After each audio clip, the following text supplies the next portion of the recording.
I often try and put things in front of my camera that freak me out.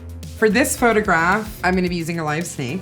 I am more afraid of my taxes than I am of snakes. I don't know how I'm afraid of snakes though. We'll find out. I'm Rachel Stern. I work as a teacher, but in the rest of my life, I am a photographer, which is more or less my side hustle. I love teaching and it's a huge part of my life. And something I love about photography is that it's actually like very flexible. I can come home from work and say, I'm not doing any work in my studio, and 2 hours in be like, you know what? I'm actually in the mood to make some art and start making something. I'm here in New York's Flower District at Caribbean Cuts, getting some flowers for a photograph I'm making. I make large constructed studio photographs, so I'm usually working with common found materials and turning them into these large, elaborate, very kitschy, over-the-top setups. The photographs are very expensive if you break down every single item that I use. How much are these? Thank you. I spend as much as I can, honestly. I like big budgets and really push the upper limits. When I'm thinking about a budget for a photograph, it's sort of coming from two pools. One is the archive of my studio, things that I've invested in over time. And then we have the treasure trove, my lifetime collection of props. The other part of the budget will be things that are ephemeral, like flowers or fruit. I definitely have complicated taxes because I'm spending money on a lot of things for my studio practice, and I'm also spending money on a lot of things for my teaching. I usually use an online platform like H&R Block.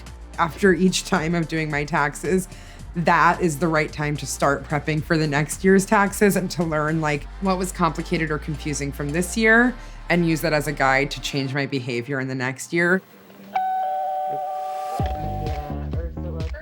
Welcome to my studio. My studio is in my home. I'm very often working on portraiture, and I'm very often working with a subject. So it's usually somebody else is sitting next to me and I'm photographing them. But I also make a lot of self-portraiture. So that means either working with an assistant who will fire the camera.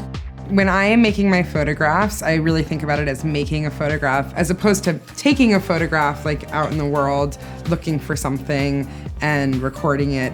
I'm really setting aside a time and space to collect objects and people and materials and arrange them for the camera's singular audience. Try it now.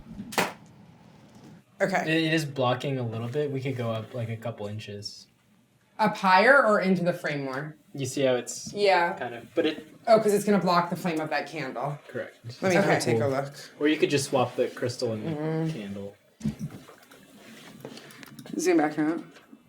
Yeah, why not? I like that.